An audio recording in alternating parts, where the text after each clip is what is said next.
yesterday something tragic but inevitable happened. And that is the self-defense by an ICE agent that eventually ended up killing someone. And the reason I think that was inevitable, it's simply because of the rhetoric from the left and the continued escalation and continued calling for people to resist ICE, to block ICE, to protest ICE, to impede their operations, and maybe even to kill ICE, as now some ICE agents have bounties on their heads. So these eventual tensions between ICE and people on the left would eventually result in something tragic happening, either from a misunderstanding or from someone trying to run over or trying to escape ICE. And that's what happened in Minnesota. So now, there's a lot of debates online about who is at fault here. In my opinion, it's kind of obvious, but I will let everyone viewing actually watch the video to make up their mind first. So here is like the first video of it that's not sped up, or it's just at normal speed, or it's not slowed down.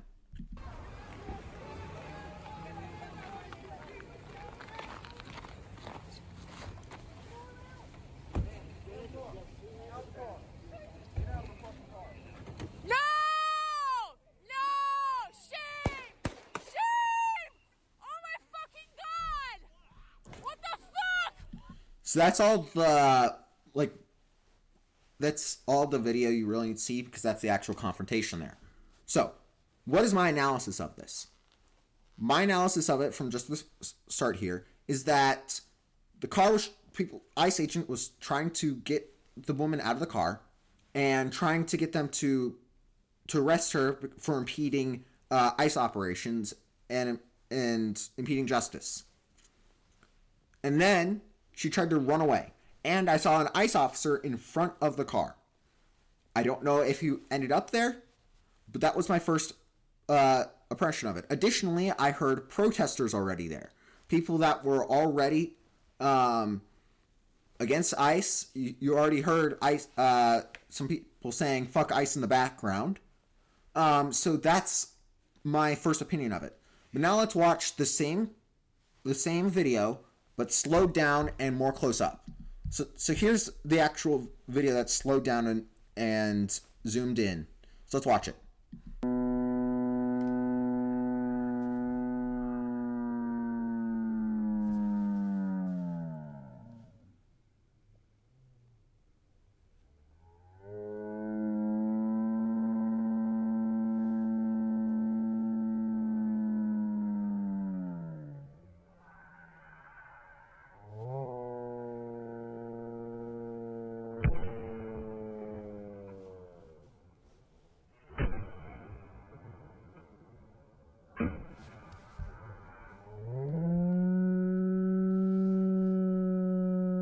Okay, so now I'll give you my commentary on it. So let's go back to the start, and I will slowly explain what I saw in this video. So here, slowly reversing.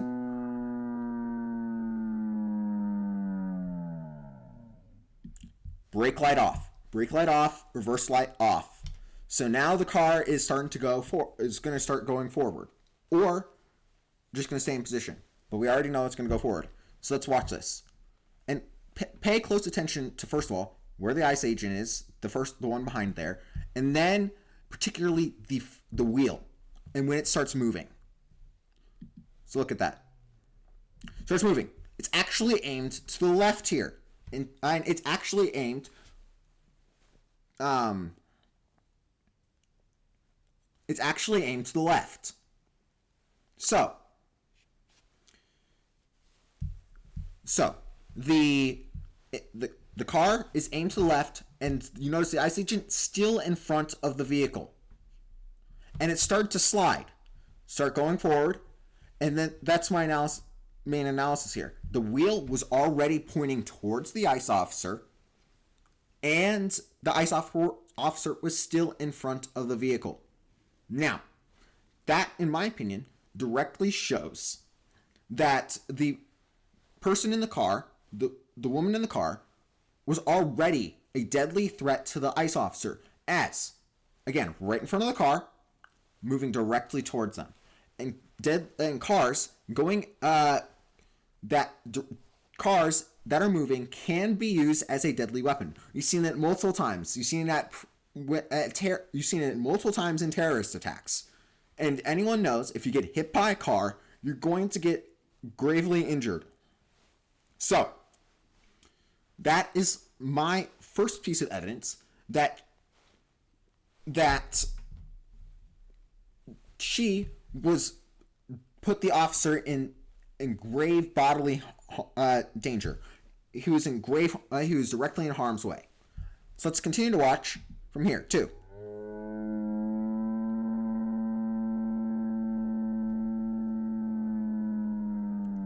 Additionally, watch the feet. Watch the feet. Officer sliding. That is actually showing that the car hit him. It's showing that the car and the woman actually hit the police officer. Additionally, if you go further back to when the car started going forward. So right here. See that? The wheel actually spun out. And that is because, you notice, ice is on the ground there. If that spin out didn't happen, the ICE agent would have actually been put in even more harm's way, would have had more danger to his own person, because you would have more time to accelerate, you result in a higher speed at the actual collision point. So, those are two pieces of evidence there. That she was actually putting the officer in grave bodily harm. Another piece is that I'm going to go to this clip. Now, this is a little bit of a grainy clip. It's from farther away. But this is actually a view where you get to see the front of the car and the ICE officer. So look at it. Person's a little bit grainy here. It's zoomed in, going really slow. But you'll notice his feet. You see his feet right there. Right there. Right in front of the silver car. You see the ICE officer's feet. And look at the feet. That is the main point. You notice? Sliding. If the officer was not hit, he wouldn't be sliding on the ice. So, again, major piece of evidence. I think from this point, it is kind of obviously clear that the ICE agent was in grave bodily harm, as cars have been used as weapons previously, and any car moving directly at someone is in danger of putting them in harm's way. So, another thing here is where the window was shot. Where the window was shot at. It was from the front. See? Bullet in the windshield.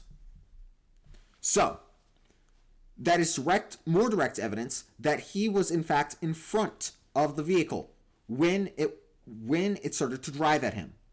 So putting him in grave bodily harm. Additionally, this ICE agent, besides just this evidence here, putting the ICE officer in grave bodily harm, when you actually drive at someone, you're additionally showing that you are not caring for people on the road, and you're putting others, not just the ICE officer there, not just him, but others in bodily harm because you don't care about running someone over. So, that's kind of obvious. When you are driving at someone, and you're trying to get away, don't really care. She didn't really care about the ICE agent being in front of the car. So, I think that puts the self-defense to rest. It's self-defense. Putting the claim that she was just trying to get away, and she wasn't putting the officer in grave bodily harm. This is, from the footage there, I think it's quite clear. Now, could there be additional evidence that we don't know of that shows the opposite? Theoretically, yes. But from all available evidence right now, it is clear the ICE officer was put in bodily harm from this woman. And if you put someone in bodily harm, anyone that does that has the right to self-defense. And that's what happened here. He had the right to self-defense. So, kind of obvious from what was stated there, from what you can see there. Now, this wasn't just a woman that was a lone actor, that was just a woman passing by. No, it was a clear political actor. So let's actually watch Kristi Noem go over what happened in the press conference afterwards. Governor Walz and spoke to him as well. I want to reiterate first with all of you the facts of what happened today. At 10:25 a.m. Central Time, Immigration and Customs Enforcement were carrying out lawful operations here in Minneapolis. Because of the adverse weather that Minneapolis has seen in recent snow, one of the vehicles became stuck and ensnared in the snow. Law enforcement were attempting to push out this vehicle, and when a mob of agitators that were harassing them all day began blocking them in, shouting at them, and impeding law enforcement operations. ICE officers and agents approached the vehicle of the individual in question, who was blocking the officers in with her vehicle, and she had been stalking and impeding their work all throughout the day. ICE agents repeatedly ordered her to get out of the car and to stop instructing. So, what you saw right there, she was one of many protesters that was harassing her, harassing ICE agents, harassing and stopping their operations. And remember, earlier we saw that there were protesters being saying "fuck ICE" in the background of the video when the shooting was happening. So there were clearly political agitators and protesters already there. So that adds credibility to Kristi Noem's claim here. Obstructing law enforcement, but she refused to obey their commands. She then proceeded to weaponize her. Yes, she did refuse to obey the commands, and in fact, she started to drive off. Again, kind of obvious. That claim there is utterly true, and that adds credibility to the official statement. Vehicle, and she attempted to run a law enforcement officer over. This appears as an attempt to kill or to cause bodily harm to agents, an act of domestic terrorism. The ICE officer, fearing for his life and the other officers around him and the safety of the public, fired defensive shots. He used his training to save his own life and that of his colleagues. He was treated at a local hospital, has been released, and is now with family. I encourage the American people at this point in time to pray for him, but also to pray for the deceased's family and her loved ones. Today, yes, even though she was the one that put the ICE agent in bodily harm, she does deserve. Her family does deserve to mourn, because this clearly was. I don't think she was purposely trying to do it. I think she was just trying to run away. As again, I mentioned earlier, I think it was the Democrats are mainly to blame for this and their rhetoric claiming that ICE is basically an authoritarian, and they claiming that they kidnap people. And the calls for active resistance against ICE. So, I do think she was more scared than anything of what was going to happen to her simply because of Democrat rhetoric. So I think she was trying to run away from ICE for that reason. It doesn't excuse what she was doing. In fact, that doesn't excuse her at all. But what it does do is put the blame mainly on Democrats and what they've been advocating for and what they've been doing in support and in resistance to ICE.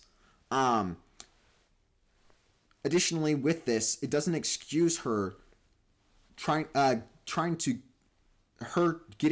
get away, but in the process, hitting an ICE agent.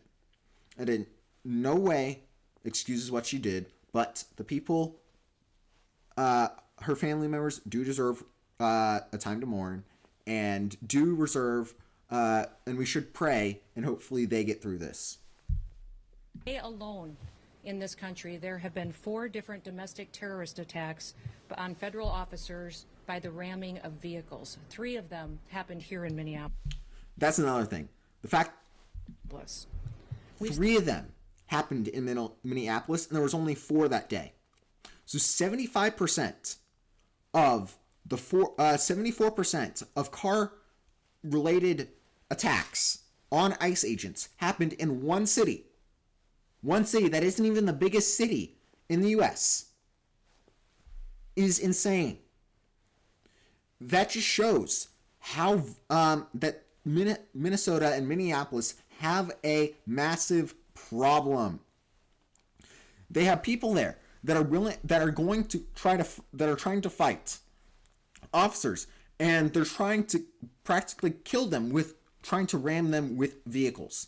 So it's not just really Minneapolis is the problem from that. Seen over 100 of these vehicle rammings happen in just recent weeks, and this must stop. ICE alone. 100. Honestly, I'm kind of mad at the Trump administration for not arresting and putting all these people in jail. In fact, that's a lot of that would actually help solve this issue and not result in cases like this where protesters are trying to block ICE agents. Because if they realize a consequence, a jail time for protesting ICE agents and putting that, blocking them and putting them in harm's way, then guess what? They're not going to do it. They're not going to do it because they'll face the consequence. Most people don't want to go to jail.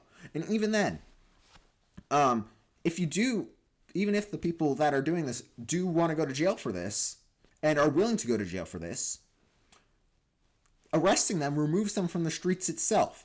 So thus making sure ICE agents have less people targeting them on the streets.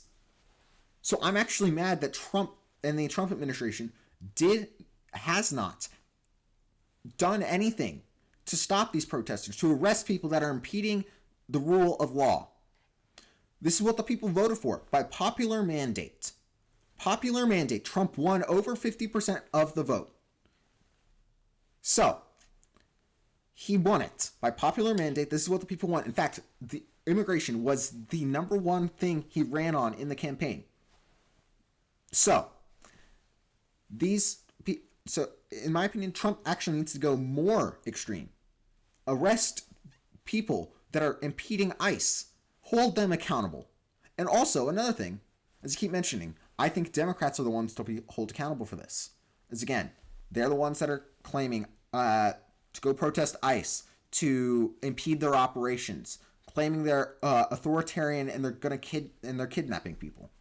So again, arrest them for incitement or do some sort of check on the Democrats that are actively encouraging actions that go against police and go against ICE and actively impede justice. Arrest and have some sort of accountability for people that are saying that, or that are actively advocating for basically insurrection.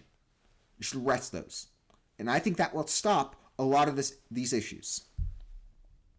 Is facing a 1,300% increase in assaults against them and an 8,000% increase in death threats against all of them.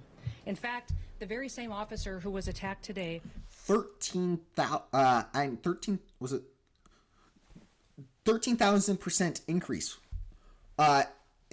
in attacks on ICE and an 8,000% increase on death threats. That's nearly an 80% and 180 times and a nearly 130 times increase in attacks on ICE agents.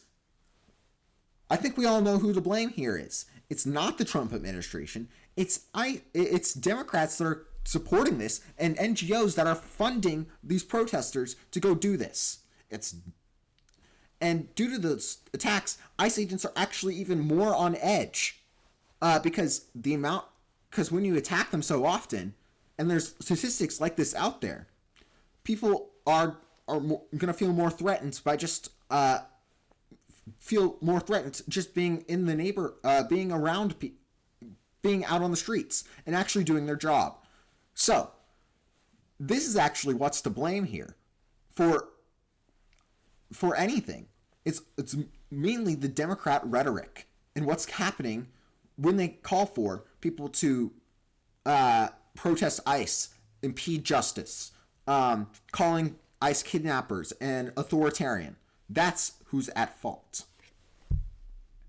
had previously been dragged by an anti-ICE rioter who had rammed him with a car and drug him back in June. He sustained injuries at that time as well. And let me remind... And additionally, this ICE agent already faced grave bodily harm from a person that ran him over, dragged him in the streets.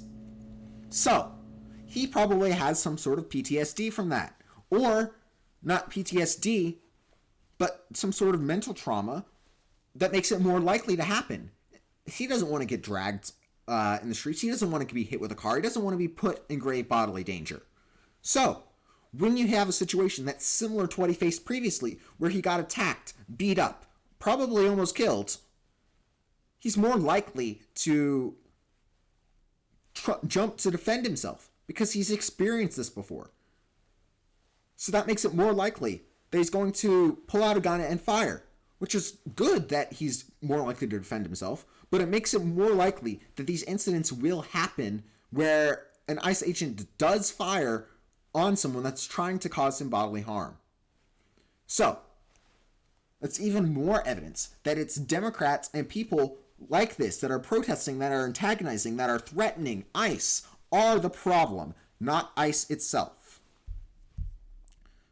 So it's just a major issue. Additionally, Democrats aren't actually addressing that issue at all. In fact, they're escalating it in a way. Because now now when they advocate for people to go protest, you get people that are antagonizing and even causing possibly a deadly threat to life again. Because here is an incident in Minnesota after the protest where a person tries to grab a gun of a officer.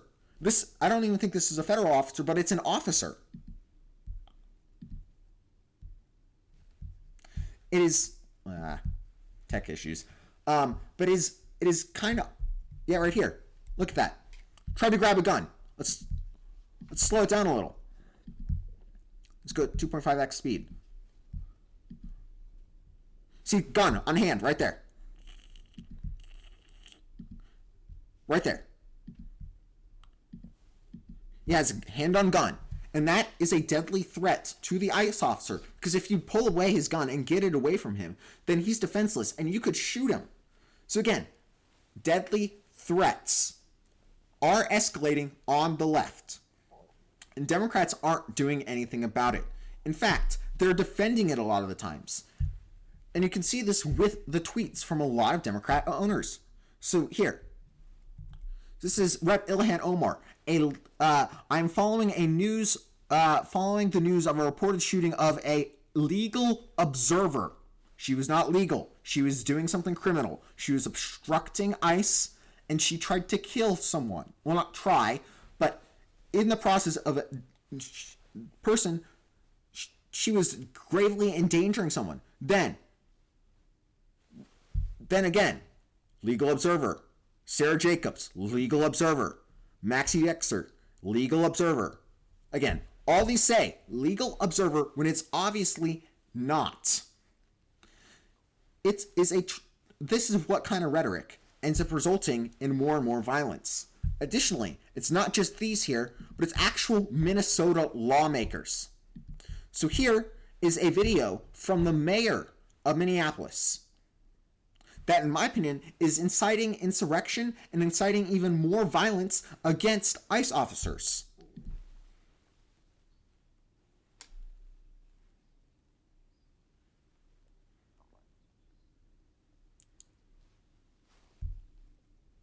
So basically, he's saying for ICE to not do their jobs. And basically saying that he wants ICE to get out when they need to be in there to actually arrest people. And it's not just Tim Walz that's, not just the mayor. In fact, Tim Walz is the one that's ratcheting up this rhetoric a lot. Because in fact, let's look at here. Here's what he said the day before when he was resigning, and what he said about the federal government.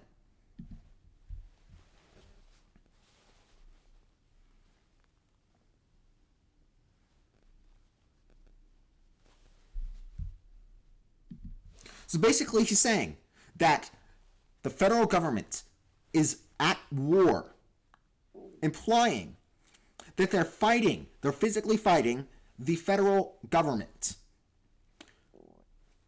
This is rhetoric that would eventually result in violence and is clearly showing a tendency to try to resist and have an insurrection. Honestly, I think Trump should start and use the Insurrection Act. But here's another evidence. Here's Tim Walz's press conference. And here's a specific clip that I want you to listen to, where he actually says he practically implies he's going to fight the federal government.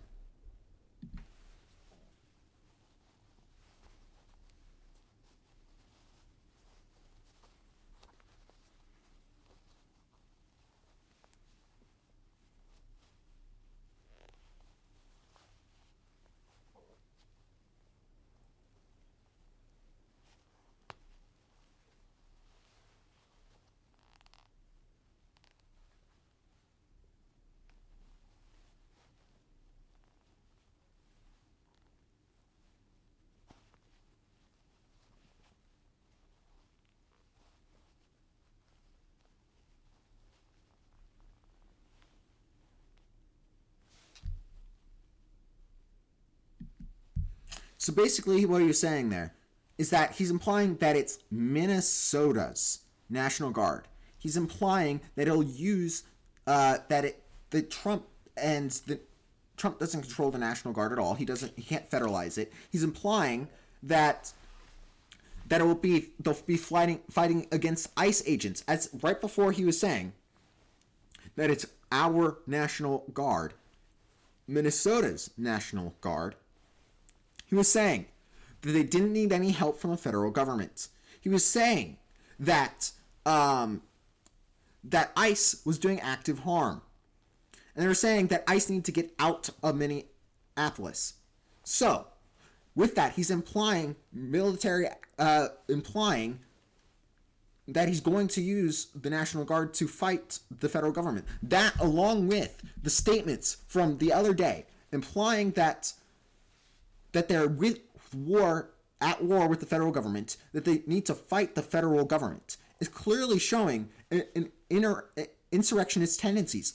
Trump should use the Insurrection Act on this. He should definitely do this. At this point, the governor's been shown to clearly be wanting to fight the federal government. They think he said the federal government's the enemy. The mayor of Minneapolis was basically trying to kick ICE out. They aren't cooperating. So this is, by all definitions, something like that would fit under the Insurrection Act. And I wish Trump would actually invoke the act, because then he can come in, go into Minneapolis, arrest a lot of these political leaders and the people that are causing this violence, this increase in tensions. That is it is the most obvious thing that Trump should do. It would result in a lot of this being solved. He could also come in and clean up the fraud, arrest anyone that's here legally in the country, arrest the people that have been let out by judges back in Minneapolis when they had a conviction by a jury of fraud. Arrest all these people that are running the daycares that are clearly fraudulent. Trump should invoke the Insurrection Act. It is the ultimate solution to this problem in Minnesota. And it would get rid of all of the dangerous people. It would make it easier for you to interact with local police. Because now you have control of their own National Guard. It makes it more likely that they'll have to work with them. And then it's just the thing that would work. It's been done before, and it should be done now. So, Trump should invoke the Insurrection Act and arrest as many people as possible. But what does everyone else think? The Insurrection Act, in my opinion, is the best solution, but and arresting everyone. But what does everyone else think in terms of this issue? Do you think that she wasn't at fault in putting the ICE agent bodily harm? Do you think there's another solution that Trump should do to solve this issue, or do you think there's any other solution? I would like to hear your words in the comments, and please share this with someone you know. Like, subscribe, and I'll see you guys next time.